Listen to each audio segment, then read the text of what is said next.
Hello, I'm Catherine Defco, and I'm doing one of my lunchtime webinars called Is It a Food Allergy, Intolerance, or Food Sensitivity? I know a handful of you are able to attend live, and I know many of you are likely watching this later on the replay. And if you are attending live today, I shortened my screen so I can't see the chat box, but I'll look for your questions and save time at the end. So if you do have a question, please put it in the chat box and I'll be glad to answer those at the end. And I do these webinars hopefully on the lunch hour to catch people who are able to take a little break. But if you're in Portland and Vancouver today, I hope you're out there walking on your lunch hour since it is a beautiful day. So let's jump in. Is it food allergy, intolerance, or food sensitivity? Jump in here. So first, just a little bit about me. I'm a registered dietitian. I've been a dietitian for over 20 years. I worked for 8 years at Legacy Emmanuel Hospital, now known as Randall's Children's Hospital. And I worked 9 years for Nestle and then Nutricia North America, both allergy treatment and prevention industries. I am now 3 years at my private practice, Portland Pediatric and Family Nutrition, and I have offices in Portland and in Vancouver, Washington. And my most important job is being a mom to my 4-year-old and 9-year-old. I enjoy in my spare time doing road biking, snowboarding, yoga, and baking with my kids. So the objectives today are that we're going to review, differentiate between a food allergy, intolerance, and food sensitivity. We're going to identify the top 8 food allergies, review the best way to prevent food allergy for children, learn best way to diagnose, and review options for treating and managing.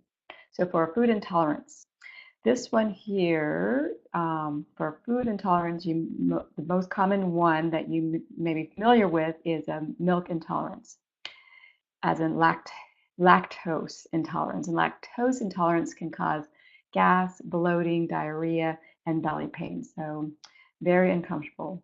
And this, with a milk intolerance, there is no immune response.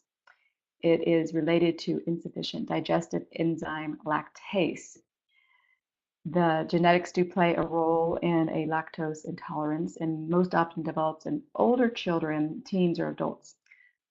People of East Asian, West African, Arab, Jewish, Greek, and Italian descent are the most commonly affected by the lactose intolerance in adulthood, and most often develops in older children. So babies are not born with a lactose intolerance. Babies do have digestive enzyme. There is a rare genetic metabolic disorder called a congenital lactose intolerance when a baby is born without the ability to produce enzyme lactase.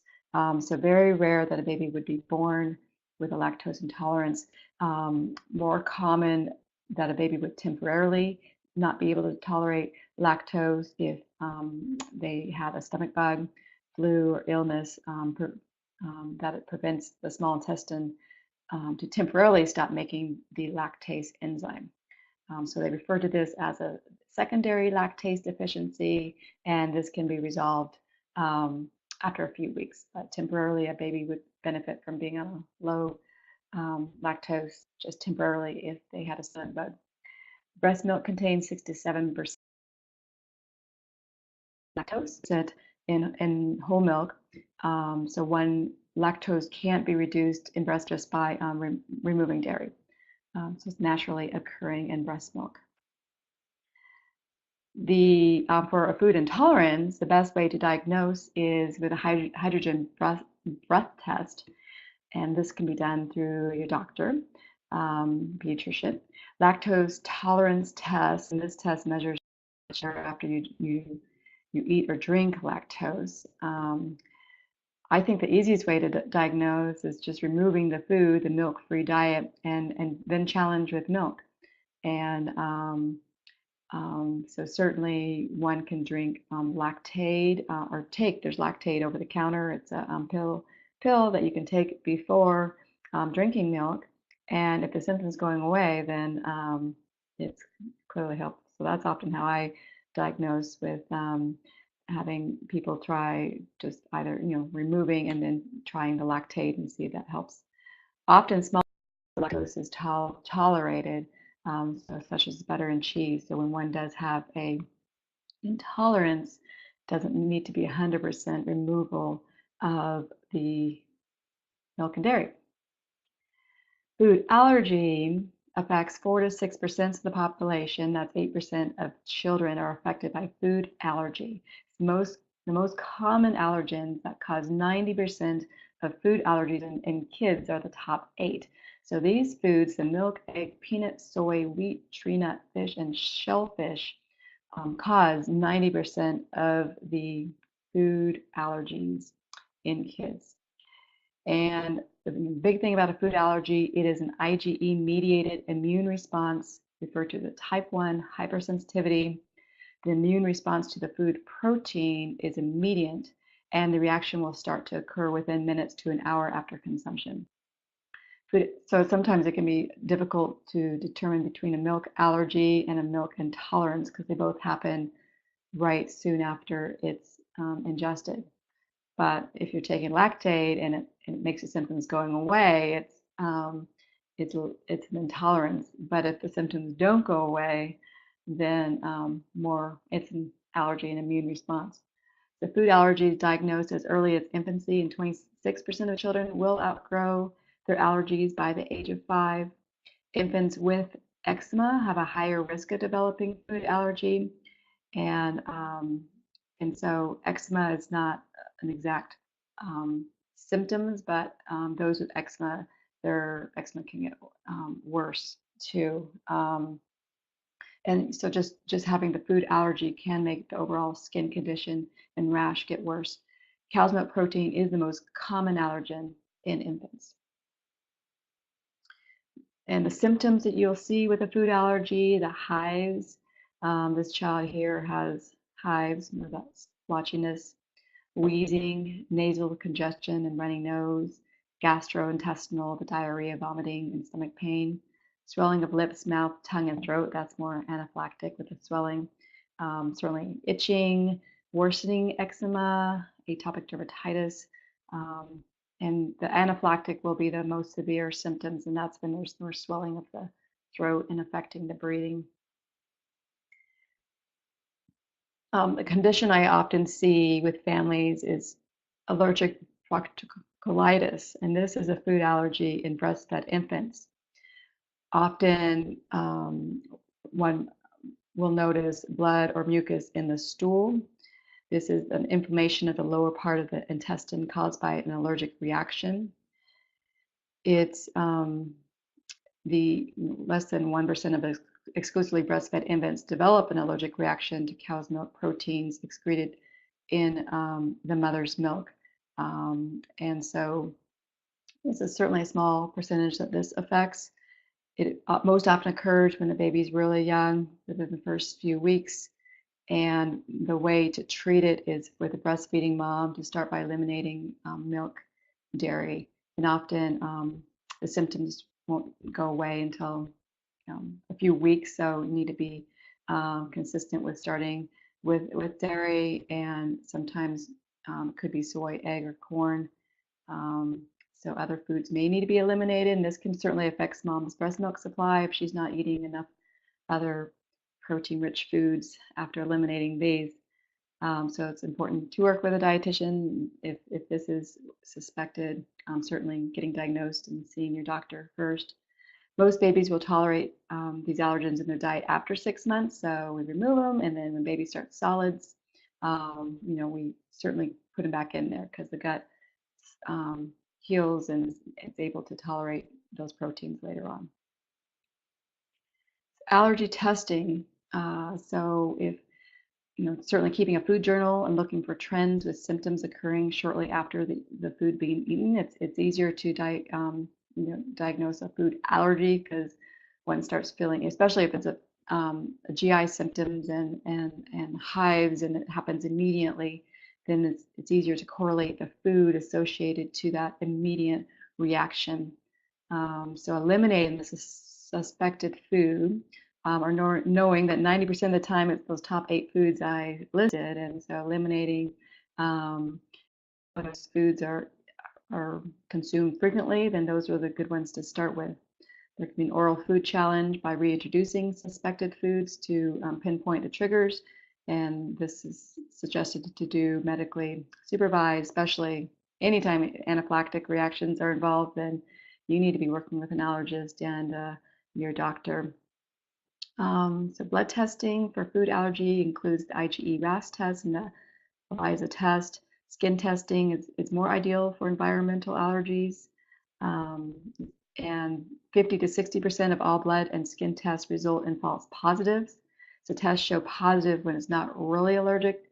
So just good to be aware of that. The nice thing about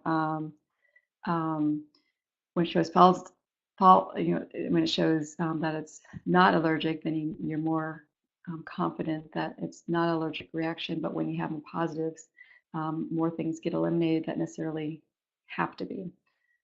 So negative results most often mean not allergic, and so testing is helpful when combined with the medical history. So allergy testing can be a nice combination while working with food journaling and elimination, and good place to start from. Food sensitivity. Now, the biggest difference with the food sensitivity and the food allergy is this a delayed immune response, either type 3 or type 4, and it's non-IgE. It affects 30 to 40% of the population. It occurs 4 to 96 hours after the food is consumed. It's not caused by a specific common food. Most often, it's just a variety of foods and multiple reaction pathways in the immune system. So this is definitely the most difficult to diagnose. Medical conditions and symptoms where inflammation can be caused by food sensitivity is the IBS, inflammatory bowel disease, the eosinophilic esophagitis, Crohn's, ulcerative colitis, eczema, the hives, depression, gastrointestinal, the bloating, migraines, headaches, insomnia, chronic fatigue, FPIES, which is a food protein-induced enterocolitis syndrome, ADHD and ADD, definitely links with the food chemicals, linking with the hyperactivity behavior with those kids. Testing for food sensitivities, there is the ELISA IgG. It detects type 3 hypersensitivities, which is 25% of the food sensitivity reactions. Professionals do disagree on its reliability since the presence of IgG detected in the immune system may not be directly correlated with symptoms causing the inflammation. I use the mediator release test. This looks for both type 3 and type 4 hypersensitivities reactions. It measures if an inflammatory response has occurred by indirectly measuring intracellular release of mediators, the histamine, prostaglandins, cytokine, and it tests 170 foods and chemicals. So it does give results of reactive and then non-reactive. So you have a long list of non-reactive foods to base the elimination diet on. It has a 94% split sample reproducibility, making it a reliable test.